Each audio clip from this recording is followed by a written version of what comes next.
All right, welcome to Creekside Book by Book, and we are starting a new book today, Deuteronomy. And this is one of I really love this book. It is interesting. It is there is a lot of retelling content that we had already gone over, but it is there's a sense of urgency in the book that I think is important even for us today as followers of Jesus, where we are not following all of the ceremonial law throughout the Bible, but we see the importance of the law for the people of Israel. And this book picks up right where Numbers left off. They're on the east side of the Jordan River, and they're about to cross. And so Moses is giving essentially a series of sermons to the people to ensure that this new generation of Israelites hold to the law and will follow God and trust him as they step into the land and begin the conquest. And so Deuteronomy, it comes from the root words deutero, which is two or second, and namas, which is law. So second telling of the law is essentially what it means. The other name in Hebrew is these are the words, because that's how the book starts, with Moses talking to the people. And so the first section that we're going to look at is going to be a good amount of recapping the journey of the people. And we need to keep in mind that this is that 40 years that the Lord told the people they were going to be in the wilderness, that 40 years is over. And so this is a whole new generation. And this generation grew up in the wilderness. They knew about God's sustaining provision throughout their time in the wilderness.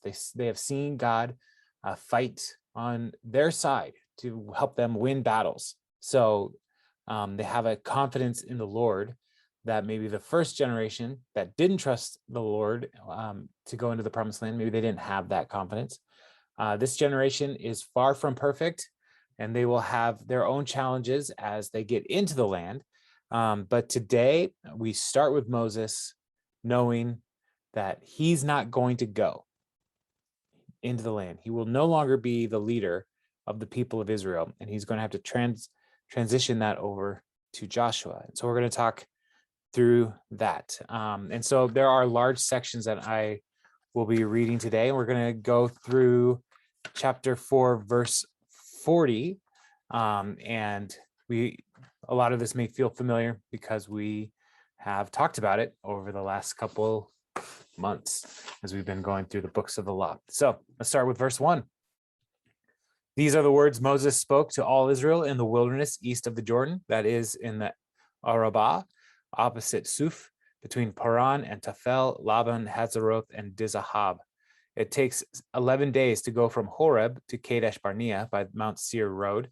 Now, Horeb is another name for Mount Sinai. So 11 days from Sinai to Kadesh Barnea, which is the southern border of the land of the promised land. In the 40th year, on the first day of the 11th month, Moses proclaimed to the Israelites all that the Lord had commanded him concerning them. This was after he had defeated Sihon, king of the Amorites, who reigned in Heshbon, and at Edrei had defeated Og, king of Bashan, who reigned in Ashtaroth.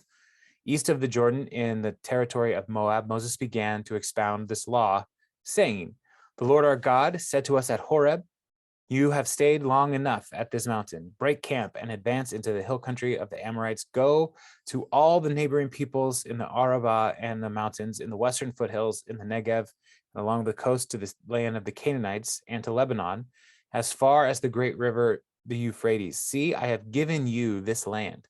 Go in and take possession of the land the Lord swore he would give to your forefathers, to Abraham, Isaac, and Jacob, and to their descendants after them.'" So Moses is setting the scene and reminding the people that they started in Horeb, Mount Sinai, and they were there for about a year as they were building the tabernacle and all of the different instructions for completing the instructions for the elements of the tabernacle. So the Ark of the Covenant, the table of showbread, the lampstand, all those things were being built. And so they were at Sinai for a year. And so then the Lord said, it's time to move forward. So they went north to Kadesh Barnea. And even here, the Lord is giving them a dimensions of the land that he has promised to give to the people of Israel, all the way back in his promise to Abraham. And as we said last week, I think, or 2 weeks ago, the land dimensions that the people were supposed to conquer, they never got there. They never conquered all of that land. And so even here, these dimensions are bigger than what the people of Israel reached, expanded to. I don't know. So they are going up to Kadesh Barnea, and verse 9 says, at that time I said to you, you are too heavy a burden for me to carry alone. This is Moses talking to the people of Israel. The Lord your God has increased your numbers so that today you are as numerous as the stars in the sky. May the Lord, the God of your ancestors, increase you 1,000 times and bless you as he has promised. But how can I bear your problems and your burdens and your disputes all by myself? Choose some wise, understanding, and respected men from each of your tribes, and I will set them over you. You answered me, what you propose to do is good. So I took the leading men of your tribes, wise and respected men, and appointed them to have authority over you as commanders of thousands, of hundreds, of fifties, and of tens, and as tribal officials. And I charged your judges at that time, hear the disputes between your people and judge fairly, whether the case is between two Israelites or between an Israelite and a foreigner residing among you. Do not show partiality in judging. Hear both small and great alike. Do not be afraid of anyone, for judgment belongs to God. Bring me any case too hard for you, and I will hear it. And at that time, I told you everything you were to do. And so so Moses talking to the people is like, you guys were too much for me at the time, so I delegated some authority to leaders in your communities, and they're called judges. And this continued expansion of leadership for the people of Israel would have been necessary. Even in Exodus 18, Moses' father-in-law comes and says, you can't be the only person hearing all of these disputes. You need to spread the load. And so they did. And so the people agreed to do this. And one of the interesting notes as I was preparing this is the way that Moses talks about these leaders. He calls them judges because they were going to judge and ensure justice was carried out. But they are divided up in a system of divisions that are like a military order. When he says that they are judges over thousands, hundreds, fifties, and tribal leaders, that's a military thinking. And if we fast forward to the time of the judges, it's interesting that the judges, when we read through that, we'll see that they are noted that they are coming from specific tribes, that they are part and they're leading their tribes. And so it makes sense then why some of these judges became the leaders of their communities. It's something that Moses set in place all the way back here, but then also why those judges, so many of those judges were leading military units because they were organized that way already. And so we'll get into judges in a while, and it'll be super fun. But the other important thing here is, like, there's no lawyers in Old Testament law. The people, the families, they were representing themselves, and they were coming to the judges to seek restitution, reparation, to make things right, to seek justice. And the judges are instructed to not show any partiality, to hear big cases, small cases, to treat people the same. And in particular, if a whether the case is between two Israelites or between an Israelite and a foreigner residing among you. The law was the law, and it applied to the Israelites, but also to all of the foreigners, all of the people living there in the land. They were supposed to be impartial to the foreigner among them, which is an important piece as we think about the history of the people of Israel. Like, they didn't always do a great job in how they treated the foreigner among them. And that's one of the things that the prophets will actually talk to them and bring correction about over time, is that they were mistreating the poor, the orphan, the widow, and the foreigner among you. And so all of these different categories, are supposed to be treated impartially in the law. So they set up the governance structure, the judges to keep the whole nation moving forward, and they're heading north. It's an 11-day walk. Verse 19, then as the Lord God commanded us, we set out from Horeb and went toward the hill country of the Amorites through all the vast and dreadful wilderness that you have seen. And so we reached Kadesh Barnea. Then I said to you, you have reached the hill country of the Amorites, which the Lord our God is giving us. See, the Lord your God has given you the land. Go up and take possession of it, as the Lord, the God of your ancestors, told you. Do not be afraid. Do not be discouraged. Then all of you came to me and said, let us send men ahead to spy out the land for us and bring back a report about the route we are to take and the towns we will come to. The idea seemed good to me, so I selected 12 of you, one man from each tribe, and they left and went up into the hill country and came to the valley of Eshcol and explored it, taking with them some of the fruit of the land. They brought it down to us and reported, it is a good land that the Lord our God is giving us. And so they came to the land, and Moses said, go take it. The Lord's giving it to us. Let's trust the Lord. And their first response is, let's send some scouts, some spies to go ahead. And so that we know the story. They select 12. They go out into the land and they look around, and they see the land is good. It is a good land, and like the valley of Eshcol in particular, it is known for its grapes, and so they bring back grapes. And one of the things that has stuck with me, and I don't remember if I talked about this when we looked at this passage initially, but my children's Bible that I had, my very first Bible that my parents bought me, had pictures in it.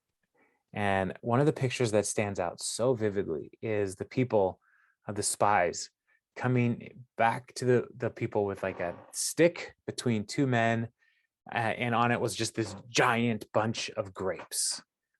That's the picture that I see right now. Like look at all of this wonderful produce, and it is a good report about the land. However, chapter 1, verse 26, but you were unwilling to go up. You rebelled against the command of the Lord your God. You grumbled in your tents and said, the Lord hates us. So he brought us out of Egypt to deliver us into the hands of the Amorites to destroy us. Where can we go? Our brothers have made our hearts melt in fear. They say, the people are stronger and taller than we are. The cities are large, walls up to the sky. We even saw the Anakites there. Then I said to you, don't be terrified. Do not be afraid of them. The Lord, your God, who is going before you, will fight for you, as he did for you in Egypt before your very eyes. And in the wilderness, there you saw how the Lord your God carried you as a father carries his son all the way. You went until you reached this place. In spite of this, you did not trust the Lord your God, who went ahead of you on your journey in fire by night and in a cloud by day, to search out places for you to camp and to show you the way you should go. When the Lord heard what you said, he was angry and solemnly swore, no one from this evil generation shall see the good land I swore to give your ancestors, except Caleb, son of Jephunneh. He will see it, and I will give him and his descendants the land he set his feet on, because he followed the Lord wholeheartedly. Because of you, the Lord became angry with me also and said, you shall not enter it either, but your assistant Joshua, son of Nun, will enter it. Encourage him because he will lead Israel to inherit it. And the little ones that you said would be taken captive, your children who do not yet know good from bad, they will enter the land. I will give it to them, and they will take possession of it. But as for you, turn around and set out toward the desert along the route to the Red Sea. Then you replied, we have sinned against the Lord. We will go up and fight as the Lord our God commanded us. So every one of you put on his weapons, thinking it easy to go up into the hill country. But the Lord said to me, tell them, do not go up and fight, because I will not be with you. You will be defeated by your enemies. So I told you, but you would not listen. You rebelled against the Lord's command, and in your arrogance you marched up into the hill country. The Amorites who lived in those hills came out against you. They chased you like a swarm of bees and beat you down from Seir all the way to Hormah. You came back and wept before the Lord, but he paid no attention to your weeping and turned a deaf ear to you. And so you stayed in Kadesh many days, all the time you spent there. So the people see how good the land is, but they also hear the report from the scouts, the spies, that there are giants there. The Anakites in particular, that the Amorites are taller than us. Their cities are huge, their walls are huge, but the Anakites, who are the Anakites? And one of the questions about this group of people, they are considered to be giants. All the way back in Genesis 6, we read about the sons of God taking the daughters of men. And that leads to this idea, these people, these beings called the Nephilim. And the Nephilim are, in some traditions, are some kind of supernaturally enhanced person. In Genesis 6, it says these are the heroes, the warriors of old. These could be the race of giants, and the Nephilim continued on down to the Anakites as a descendant of the Nephilim. And so they're huge people, and so they're terrifying. And so we read about them in Numbers 13 as well.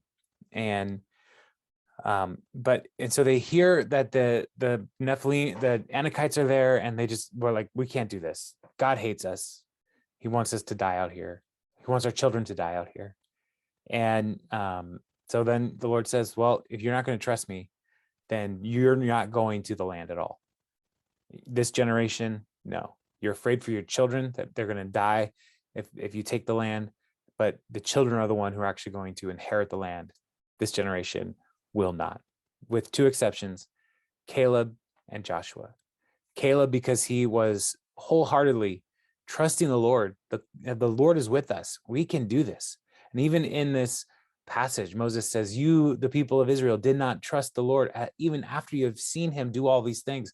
He has provided for you. He has guided you with a pillar of fire and a pillar of cloud, and you still did not trust him. This new generation will not get to go into the land. But they rejected that message as well. And they said, well, then let's go. But the warning is that Moses gives is, you will go, but you will not win, because God is not with you. And that's exactly what happens. So they are told to go back toward the Red Sea, which is just discouraging. They just came from Egypt. They crossed the Red Sea and they were heading to the land of the promise. And now the Lord is saying, head back to the land of your bondage. And a whole generation is going to die out in the wilderness. Now, one of the important things here, like, there is a concept of holy war in the Old Testament as they go in to take the land, right? This is a God-ordained holy war. And so you would think, well, if God wants them to take the land, then why would he be mad here? God's desire is not just rampant violence for violence sake. And here, the people had the opportunity to trust the Lord and walk in step with him, but they rejected that. And when they recognized that they would not receive the blessings of God, then they tried to take it. And that then set them outside of God's holy war ordinance. So they were trying to do it on their own. And so not every war is a holy war. Not every conflict is something that is God ordained. And even in the Bible, when we see people fighting, that's not necessarily, we can't say every single time outside of the conquest for the people of Israel that those wars were something that God desired for the people. And so that's something to keep in mind. Sometimes we read the Bible, we read the violence in these texts, and we're like, oh, so much violence.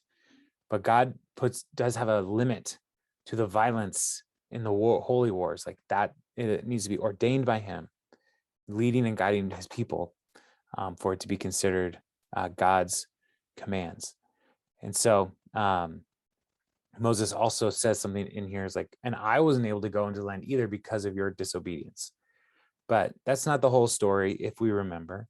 Moses is summing up for the people of Israel right now. Like he's leaving out a key detail, that it was his anger and disobedience that kept him from entering in to the land of the promise when he struck the rock. And so that's something to keep in mind here as well.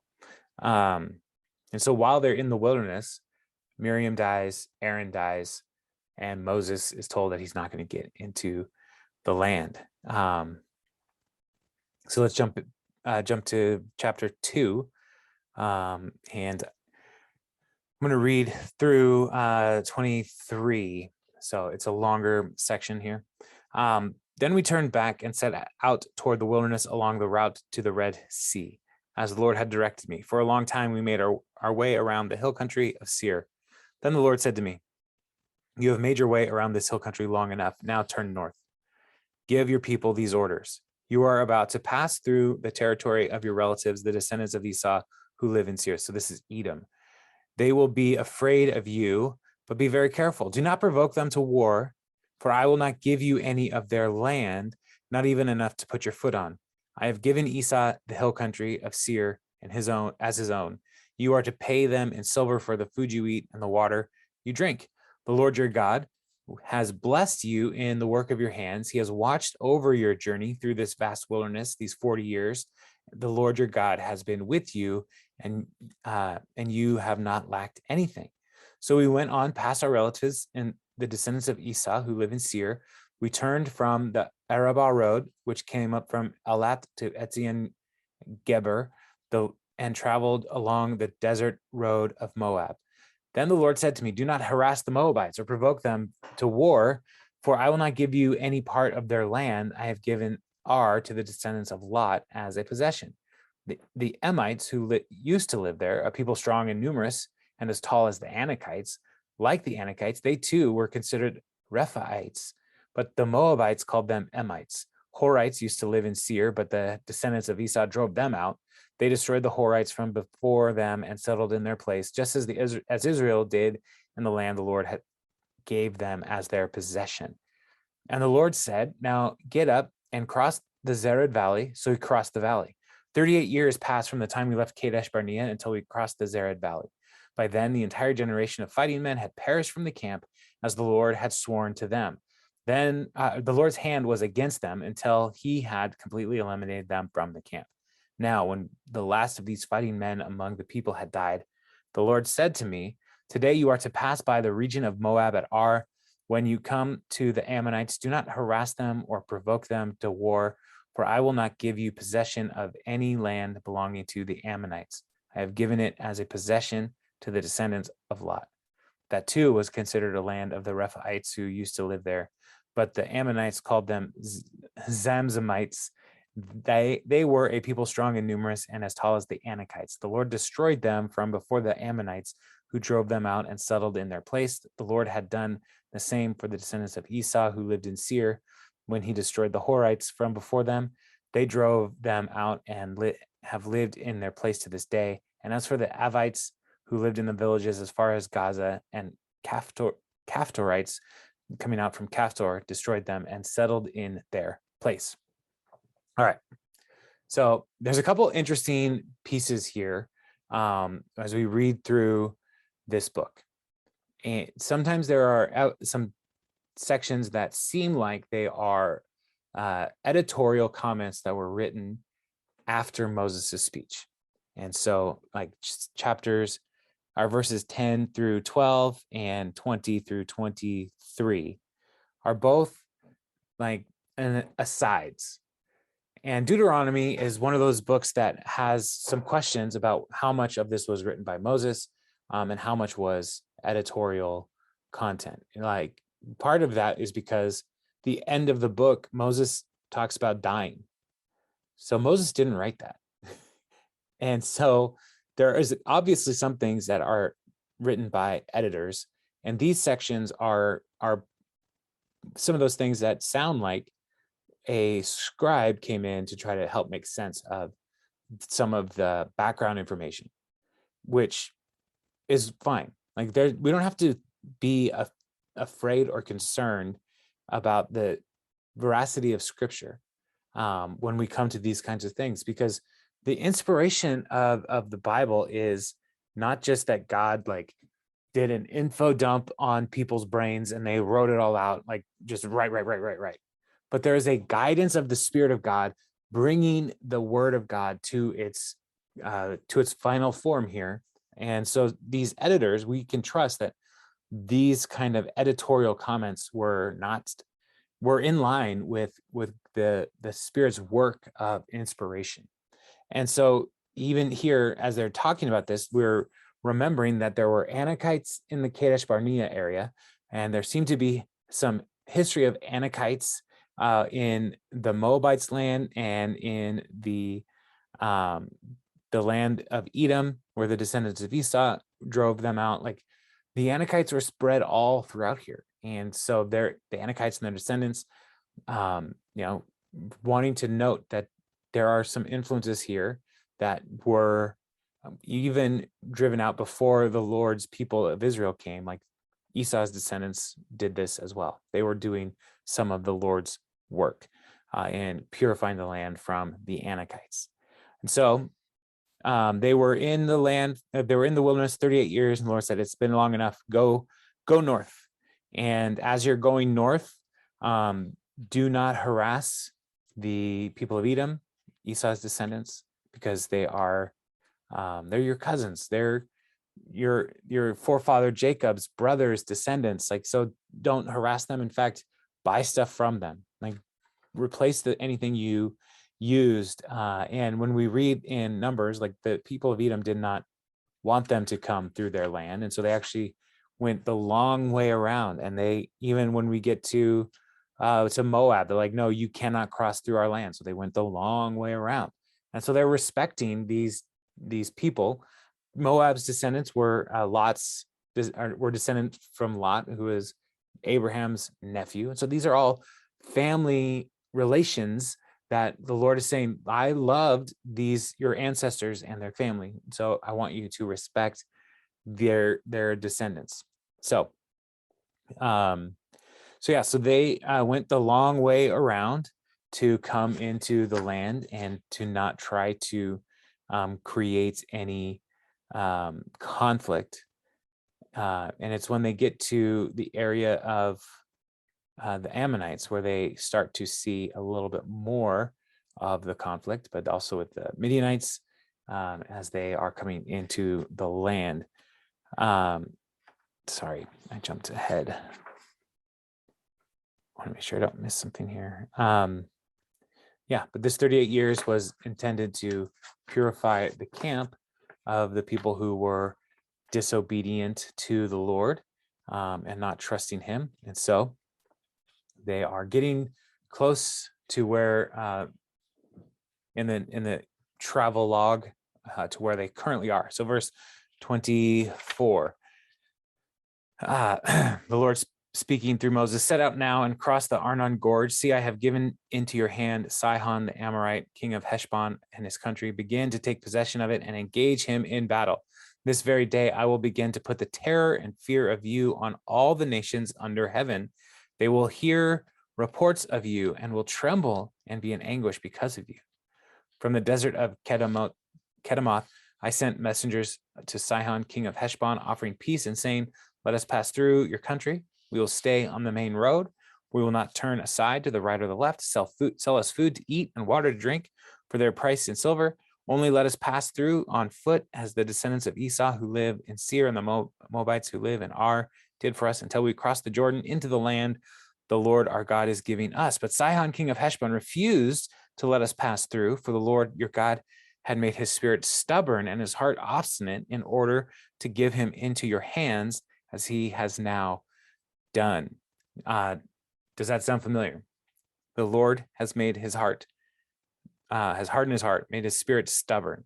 That is what happened with Pharaoh. And so the Lord is beginning to create situations where people will come against the people of Israel only to be defeated, and in doing so will increase the reputation of the Lord as the one who is fighting their battles with them.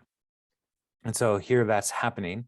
And so the Lord said, see, I have begun to deliver Sihon and his country over to you. Now begin to conquer and possess his land. When Sihon and all his army came out to meet us in battle at Jahaz, the Lord our God delivered him over to us, and we struck him down together with his sons and his whole army.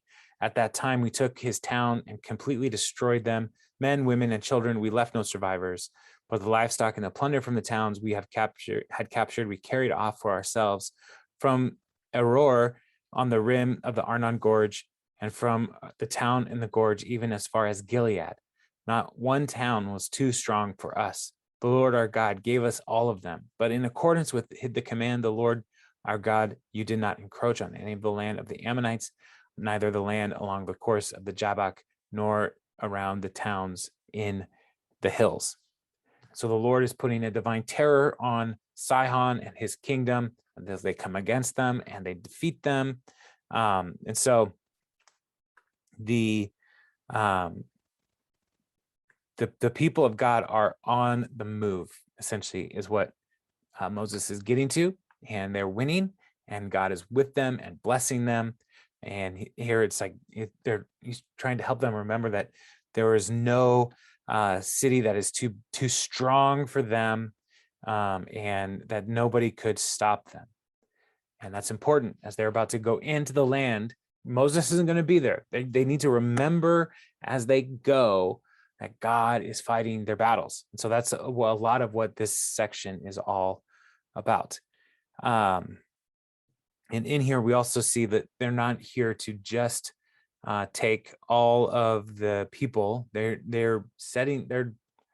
destroying the population, because the Lord knows that these populations, if they don't destroy them, will be a thorn in their side with idolatry and pagan practices.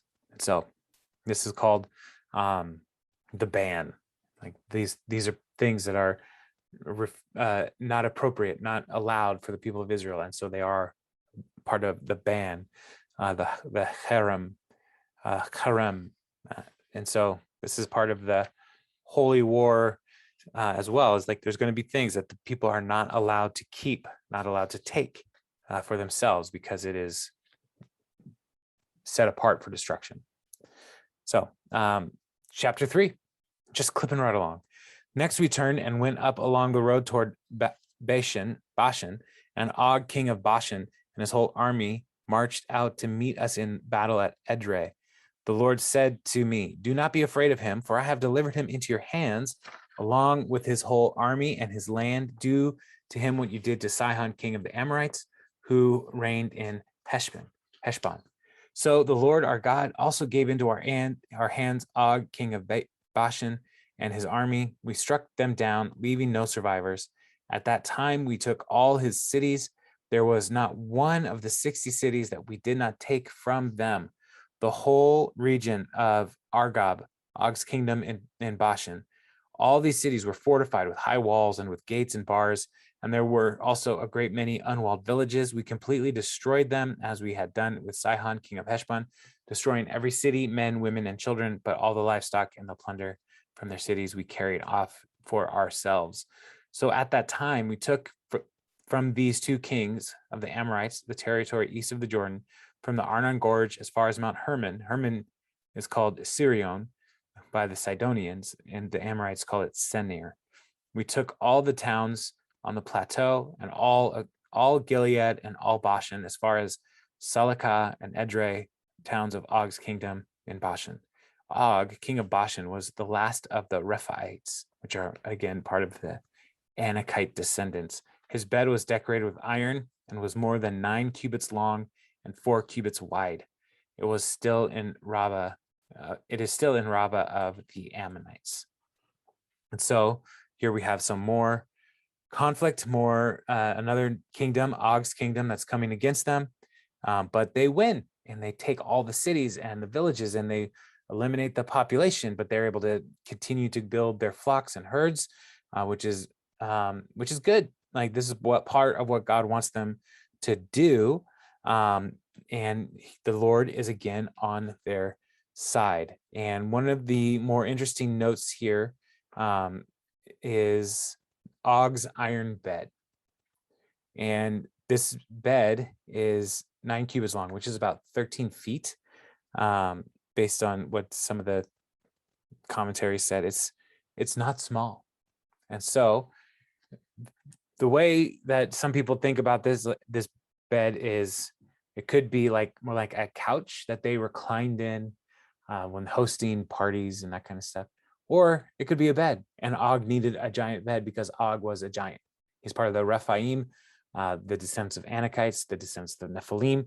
And so like these are like things that the writer is even saying, like, you can go and still see this bed, because you wouldn't believe it if you couldn't see it. And so so he's the last of the remnant of the giants and in this area. And so when we see talk of giants in the Bible, we need to keep in mind that these giants, for the Hebrew writer, were somehow connected back to the Nephilim. And this is a spiritual issue, not just a size issue. And so this is a holy war that they are fighting against the descendants of dark spirits. If the Nephilim are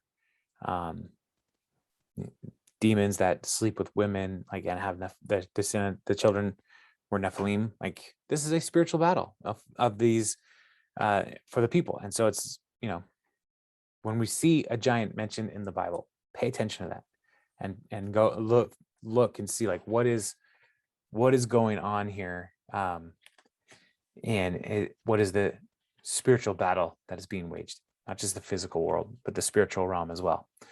Verse 3:12.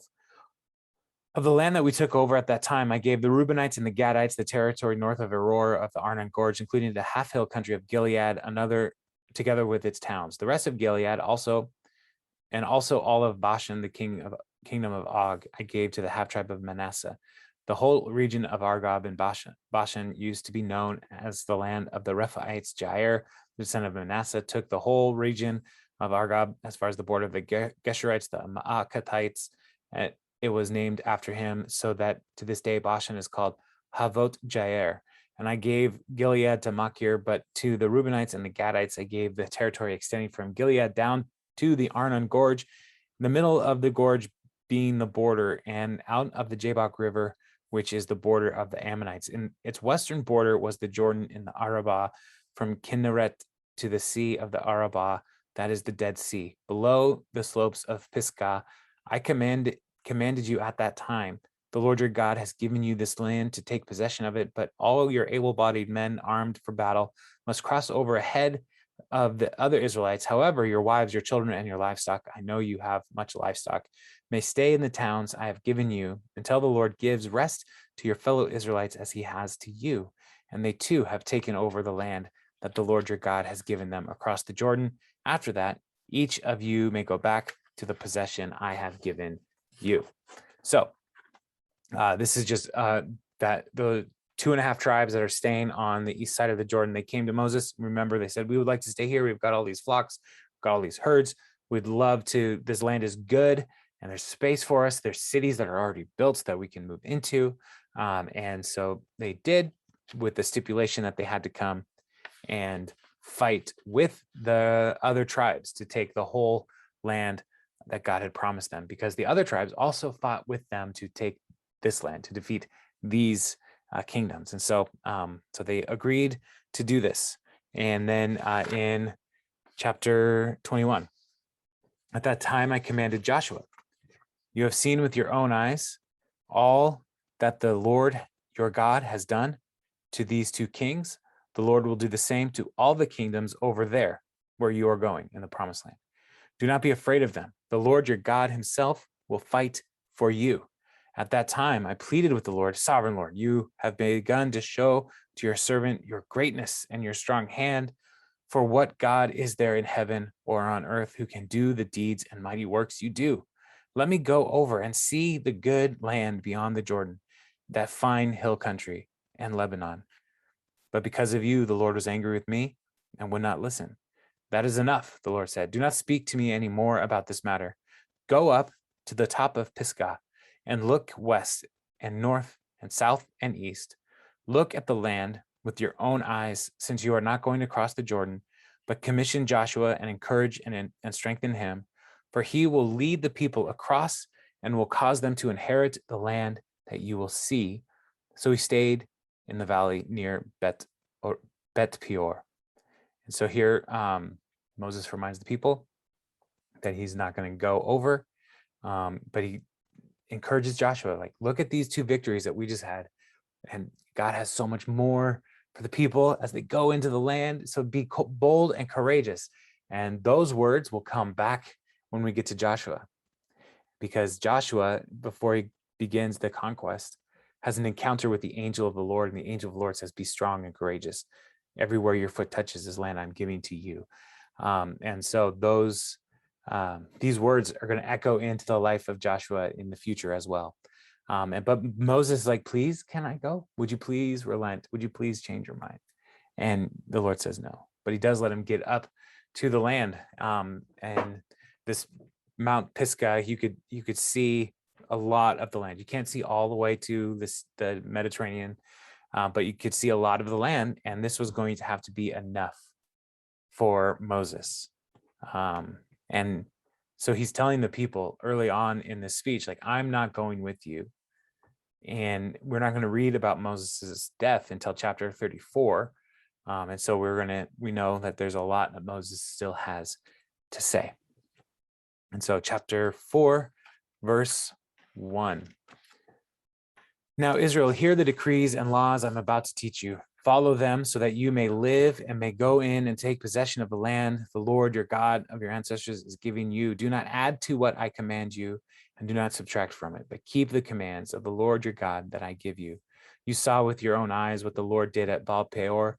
The Lord your God destroyed from among you everyone who followed Baal Peor, but all of you who held fast to the Lord your God are still alive today. That is when the king of the Midianites, and I'm blanking on his name, Balaam, told the king to send in the women to sleep with the men. That's Baal Peor. And so he's reminding them, look what disobedience brought this destruction. So don't disobey the Lord.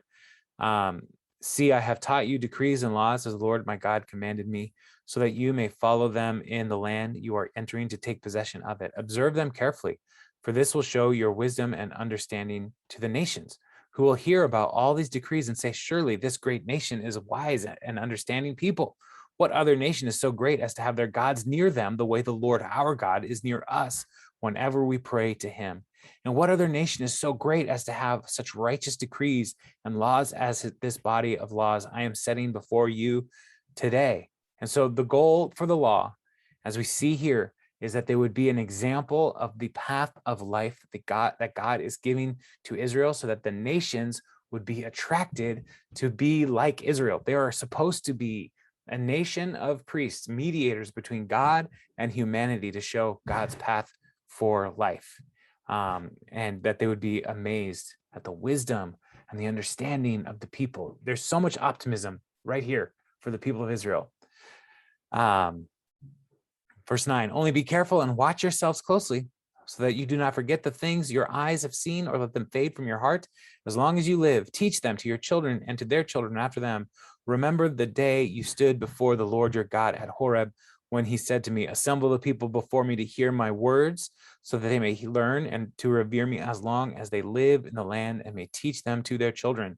You came near and stood at the foot of the mountain while it blazed with fire to the very heavens, and black clouds and deep darkness.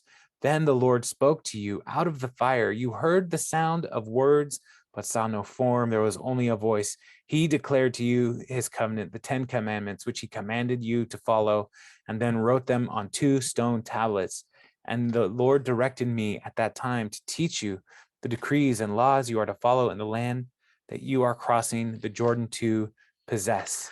And so the goal here is that the people would hold tightly to God's commands, that they would be demonstrating the goodness of God. The nations would be impressed by the nearness of God as they trust him and see his blessing again and again. But they need to remember what God has done. Otherwise, they may forget and drift away. And as we have seen so far, the people are prone to wander. And that will be the case again for the people of Israel as we look to the rest of their journey. But the fear of the Lord, remembering his power and his might, is going to be a constant thing throughout Deuteronomy. Remember the Lord, remember what he's done. And don't veer off into idolatry, which is the next section here. Verse 15, you saw no form of any kind that day that the Lord spoke to you at Horeb out of the fire. Therefore, watch yourselves very carefully so that you do not become corrupt and make for yourselves an idol, an image of any shape, whether formed like a man or a woman, or like any animal on earth, or any bird that flies in the air, or like any creature that moves along the ground, or any fish in the waters below. And when you look up to the sky and see the sun, the moon, the stars, and all the heavenly array, do not be enticed into bowing down to them and worshiping things the Lord your God has apportioned to all the nations under heaven. But as for you, the Lord took you and brought you out of the iron smelting furnace, out of Egypt, to be the people of his inheritance, as you now are. And so here he's saying, remember the mountain, remember at Horeb, Sinai, you did not see any form, so do not make an idol, and do not limit God to think that he's like the sun or the stars or the moon. Plenty of different neighboring nations worship the sun and the moon and the stars, but Moses is trying to help the people see that God is bigger than all of those. He is greater than all of those, so do not worship them. The Lord was angry with me because of you, and he solemnly swore that I would not cross the Jordan and enter the good land. This is because he struck the rock, is giving you as your inheritance. I will die in this land. I will not cross the Jordan, but you are about to cross and take possession of the good land. Be careful not to forget the covenant of the Lord your God that he made with you. Do not make for yourselves an idol in the form of anything the Lord your God has forbidden, for the Lord your God is a consuming fire and a jealous God. After you have had children and grandchildren and have lived in the land a long time, if you then become corrupt and make any kind of idol, doing evil in the eyes of the Lord your God and arousing his anger, I call the heavens and earth as witnesses against you this day, that you will quickly perish from the land that you are crossing the Jordan to possess. You will not live there long, but will certainly be destroyed. The Lord will scatter you among the people, and only a few of you will survive among the nations to which the Lord will drive you. There you will worship man-made gods of wood and stone, which cannot see or hear or eat or smell. But if from there you seek the Lord your God, you will find him if you seek him with all your heart and with all your soul. When you are in distress and all these things have happened to you, then in the latter days, you will return to the Lord your God and obey him. For the Lord your God is a merciful God, and he will not abandon or destroy you or forget the covenant with your ancestors, which he confirmed to them by oath.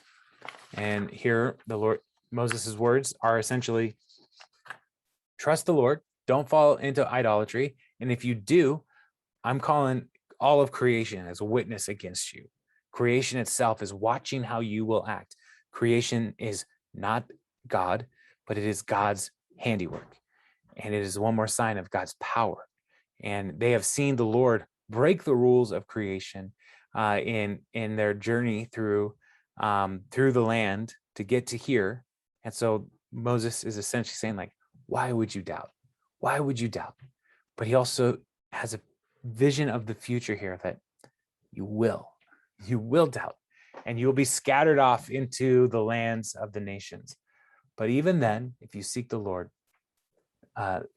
you will be saved. And so it's just a very interesting part of the story here that Moses is painting a picture for us of the future exile. That will happen, but it won't be the end of the story, that God will still come to rescue his people because they are his and he wants the best for them. They are in covenant together. So verse 32. Ask now about the former days, long before your time, from the day God created human beings on the earth. Ask from one end to the heavens to the other, has anything so great as this ever happened, or has anything like it ever been heard of? Has any other people heard the voice of God speaking out of fire as you have and lived? Has any God ever tried to take for himself one nation out of another by testings, by signs and wonders, by war, by a mighty hand and an outstretched arm, or by great and awesome deeds like all the things the Lord your God did for you in Egypt before your very eyes? You were shown these things so that you might know that the Lord is God. Beside him there is no other. From heaven he made you hear his voice to discipline you. On earth he showed you his great fire, and you heard his words from out of the fire. Because he loved your ancestors and chose their descendants after them, he brought you out of Egypt by his presence and his strength, to drive out before you the nations greater and stronger than you, and to bring you into their land, to give it to you for your inheritance as it is today. Acknowledge and take to heart this day that the Lord is God in heaven above and on earth below. There is no other. Keep his decrees and commands, which I am giving you today, so that it may go well with you and your children after you, and that you may live long in the land the Lord your God gives you for all time. And so the Lord, Moses is reminding them all that God has done. Remember these experiences and recognize how unique and special you are, that no other nation has had this experience with any God being able to draw them out from a nation, to drive out the nations before them, to get them to the land that God has promised them. So it's a beautiful, beautiful picture that Moses is painting for the people. Like, you are so loved, you are so treasured. Remember this, and trust the Lord. And that's where we're going to stop. As we get into the next section, there will be a little bit more of the instruction piece. Like, what are you supposed to teach your kids? How are you supposed to do this from generation to generation? But yeah, the last words of Moses and Deuteronomy are very interesting. And I love this book. So any questions or thoughts on all that we went over today as we started Deuteronomy? I think it's interesting that that he keeps blaming Israel for being the reason that he's, because of you, I'm not going into the land. I mean, he was angry because of them. They did stoke his anger, but it was still his choice to have that reaction. So yeah, it was his disobedience that keeps him from the land. But I do think it is not outside of the rest, like the people of Israel, in the narrative so far have been like, Moses, this is your fault that we are going through this, or this is God's fault that we're going through this. There's so much blame shifting of personal responsibility throughout the Old Testament so far, all the way back to Adam and Eve. It was the woman you gave me. And the woman saying, it was the serpent who can talk. Like shifting the blame over and over. Even Cain, when he killed his brother, like, am I my brother's keeper? Like, this isn't my responsibility. So yeah, it's one of the things I appreciate about Deuteronomy is Moses. Moses is not shown to be better than the people of Israel, even in his blame shifting. So, I mean, you can't preach on that, but it is an interesting dynamic here. He's not above them. Any other thoughts or questions? I'm kind of sad for Moses. Yeah. Tell me more, Chris. Why are you sad for Moses? I mean, he just wanted to go. He wanted to see the land. He wanted to be with his people. And he gave a lot. Yeah. Yeah. I feel that. I get that. And sorry, I'm looking to share something with you all. I've been uploading these videos to YouTube, and the graphics that we've been using as like a front graphic is something that Jeremy Schmidt has been putting together. And these are woodcuts. So share screen. But the image for Deuteronomy, I thought was really, really good. So let me share this with you. So this is Moses looking into the land. And so, Chris, there is a sense of yearning in Moses throughout the book. Like, I want to go so bad. I want to be there. And I know I'm not going to. Mhm. So, Israel, do the right thing. Like, all these people before you who failed, you have an opportunity now to do the right thing. But these this wood cutting, there's an artist that Jeremy is he's using their work here, but they've done like the whole Bible with these kinds of woodcuts. And so so I get the heartbreak for Moses, but it is encouraging to us that the Lord was not surprised that Moses wasn't going to make it. And he's like, Joshua can do this. Like, there's always in the work of God, there's always another leader who's got next. Like, he's not limited to Moses, which I find very encouraging. Moses brought Joshua along, and now it's Joshua's time. So, but yeah. Let me stop sharing that. All right. Any other thoughts?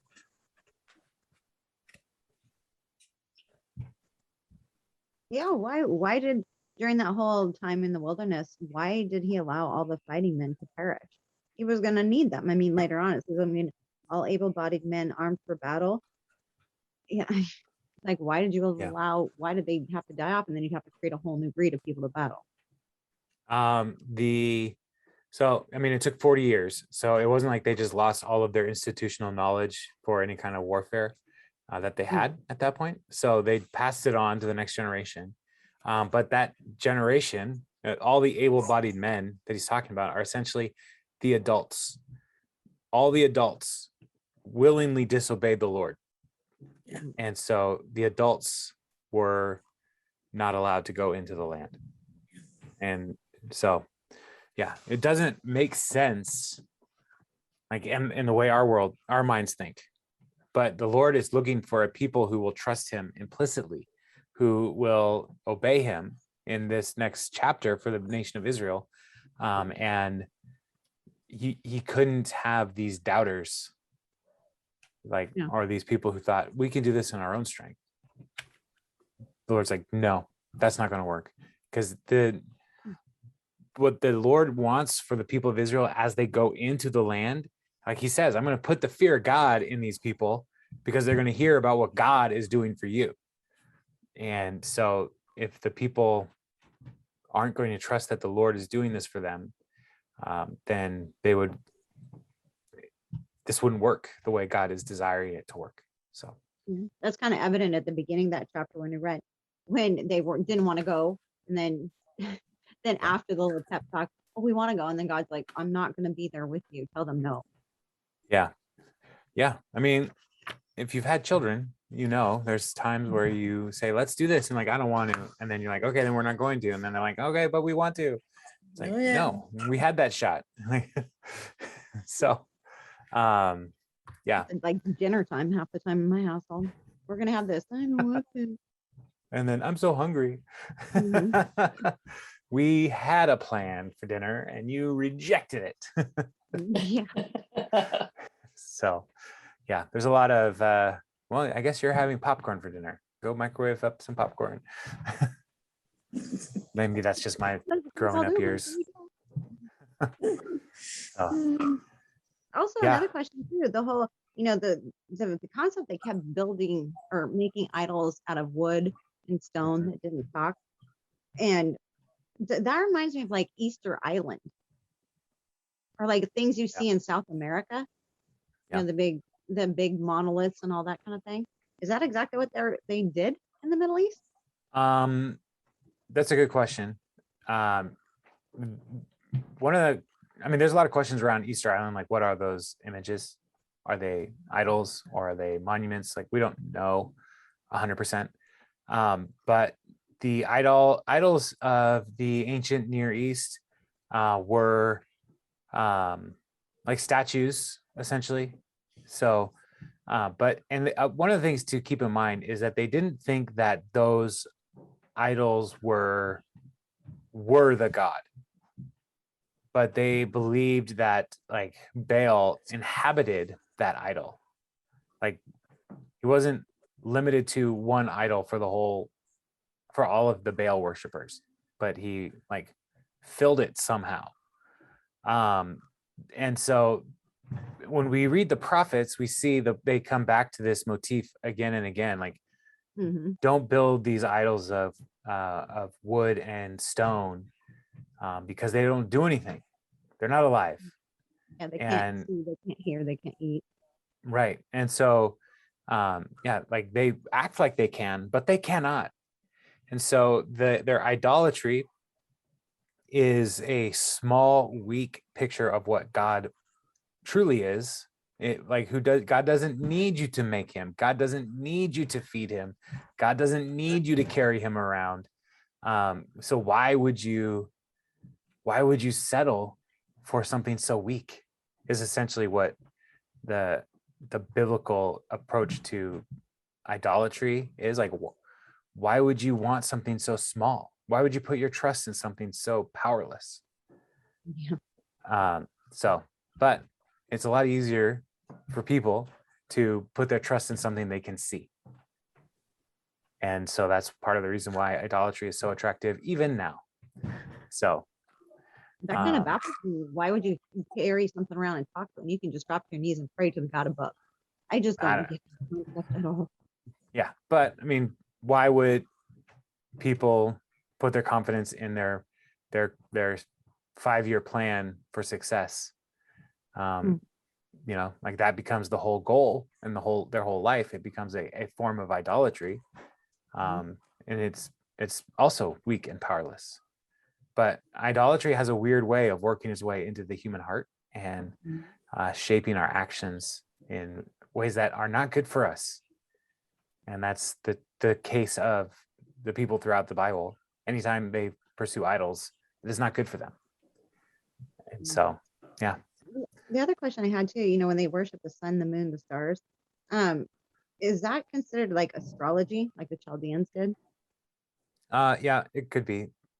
Yeah, I mean, astrology is looking to the stars for like wisdom and direction. Yeah.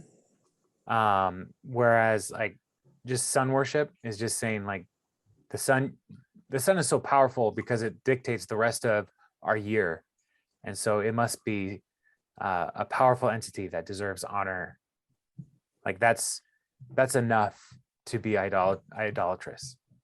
But it isn't necessarily saying like, not every time were people worshiping the sun, the moon, and the stars, were they looking to the sun, the moon, and the stars for wisdom and direction for their day-to-day life. It was more just, look at how powerful these things are. They're bigger, they're impressive. So, well, the stars, they didn't have any idea the concept of the gas giants and all that stuff. They didn't know how big the stars really were. They were eternal is more like a better way to frame that. So It makes you wonder, had they named them even then? Like we have Mars, Venus, Pluto, Neptune. Have they named them then? I mean, really had there were named names. Yeah. new time.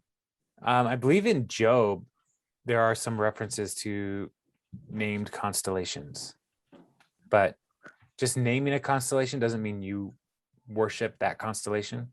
Sometimes it's just like, oh, look, like all kinds of different cultures have named constellations different things. And so like in Japan, they have they have 3 bears, right? But we would use those as, we would call them something else.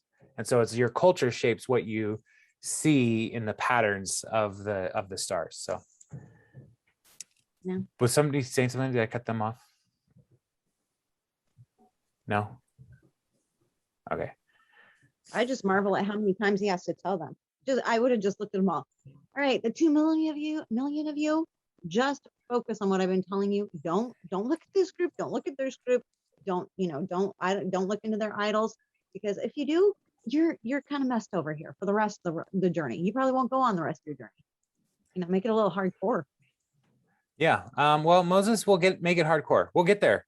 We'll get there, Carrie. Don't worry. Towards the end of the book, Moses is going to get hardcore. So there will be curses and all kinds of fun stuff. So I guess I'm a black and white kind of person. It's like, it's this or that. Pick and choose. Do you choose life? Do you choose death? Which? Yeah. Carrie, Unfortunately, we'll you get can't there. help. You can't help someone who doesn't want to be helped. So, I mean, That's right. you can say over and over, do this, do this, do this, but unless they want to, you're Wasting your time. Well, yeah. So, so we will definitely get to the curses and blessing. So choose life is the message of throughout Deuteronomy. Choose life. Choose life. And they have a hard time with that. So, all right. Any other questions or thoughts? No. All right. Well, y'all have a good night, and I'll see you Sunday. And I don't know if you can hear the students above my office here, but they're done with youth group.